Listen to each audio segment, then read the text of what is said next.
Ang bawat paggising natin sa umaga ay isang napakagandang biyaya, kaya dapat lagi tayong nagpapasalamat sa bawat araw na ibinibigay ng Diyos sa atin.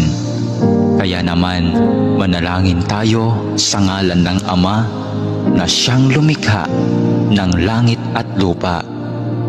Amen.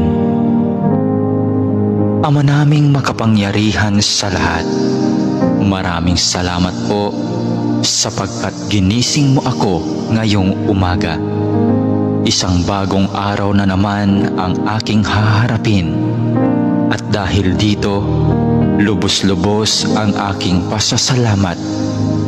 Sa unang mga sandali ng aking araw, nais kong mapuspos ng iyong biyaya at pagmamahal.